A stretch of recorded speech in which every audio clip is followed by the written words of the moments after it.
Значит, у нас в этом году 75 лет, как нас депортировали, устроили геноцид над ингушским народом и сослали в Казахстан, Среднюю Азию. Я тоже родился там, испытал, много слышал о судьбе нашего народа, о тех испытаниях, которые они там прошли. И моя семья была очень сильная, значит, Всевышний испытал, алхамдулиллах. Мы это прошли, знаем и не забываем, и поэтому в связи с тем, что 75 лет, это дата такая, значит, справедливость до сих пор не восторжествовала, закон реабилитации, значит, не исполнен.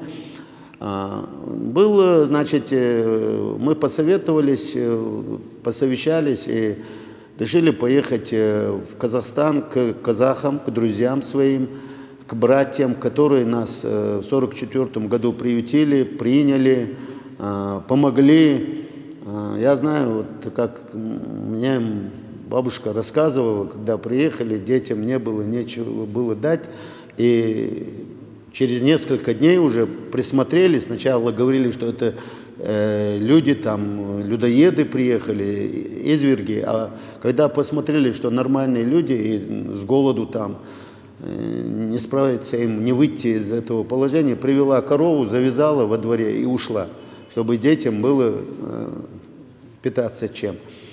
Поэтому таких случаев очень много. А еще, значит, Алжас Сулейменов, это известный поэт, всемирно известный поэт, значит, он гражданин мира, он посол в ЮНЕСКО, посол в Италии, в Греции, в Македонии от Казахстана. Этот человек, бывший депутат СССР, который стоял у истоков принятия закона реабилитации репрессированных народов. Мы с ним знакомы. Тогда, когда я был в Казахстане, тоже мы с ним общались, встречались, дружили.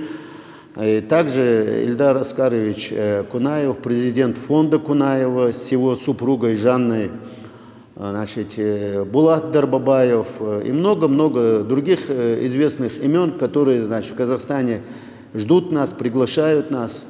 Они нас пригласили на встречу, чтобы мы в связи с этим 75-летием могли обсудить. Мы хотели Алжаса Сулейменова привести с Ильдаром Аскаровичем на Тиазет, значит, на 23 февраля, чтобы народ их увидел, народ им выразил благодарность, значит. И Алжас Сулейменов согласился принять, согласился встретиться, но, к сожалению, у Алжаса, значит, трагедия большая, единственный внук разбился, и здоровье его подвело. И мы, когда с Муцольговым Магомедом прилетели в Алмату, предыдущую ночь, значит, ему стало плохо, его увезли в больницу в Италию. Его не оказалось дома, но я с помощником переговорил. Алжас Сулейменович извинился, сказал, что в следующий раз, Ахмед, обязательно я приеду или мы встретимся. Но когда мы узнали, что мы приехали, наша диаспора в лице, значит, академика Аздоева Султана, Дасхоева Руслана, это председателя центра нашего там ингушского, мы, значит, они нас пригласили, собрали диаспору, более 100 человек там было.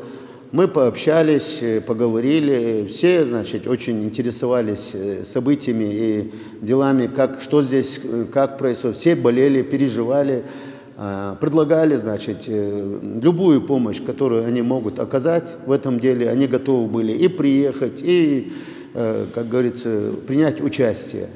Вот. И когда мы там находились, вы с комитета нам прислали, значит, обращение Героева Салмана. Это, значит, известный человек, заслуженный строитель еще советских времен. Он был в парламенте Казахстана. И, ну, известная личность Салман. Я его давно знаю. Он написал обращение Путину, значит, по этим вопросам, ситуации, которая сложилась у нас. И это обращение на встрече с диаспорой они зачитали, приняли решение обратиться, значит, собрать подписи и передать. Они собрали там более 900 подписей в Алмате, и Героев Салман нас пригласил в Астану, чтобы мы приехали, поскольку там столица. Мы им объяснили, что наша цель визита только встреча вот с этими, в связи с 23 февралем, значит, 50-летием депортации, переговоры провести, пригласить гостей. Если вы приедете, тоже будет приятно, значит. И они попросили, мы туда поехали, там также собралась диаспора, мы посоветовались, они также интересовались, мы им объяснили, они там тоже подписи собрали, и мы уехали оттуда. После Героев Салман нам написал, и в комитет вам прислал, и мне отзвонился, что они эти 1035, по-моему, подписей, собранные в Казахстане, они их передали послу России в Казахстане, в Астане. А после они звонят, значит, говорят, что из Макинки, из Кокчетава, из других, с Караганды, значит, с Петропавловска люди передают подписи, до сих пор они еще собираются у них. Вот такая цель поездки была. Мы несколько дней, 3 дня, по-моему, были в Алмате, сутки мы провели в Астане и прилетели.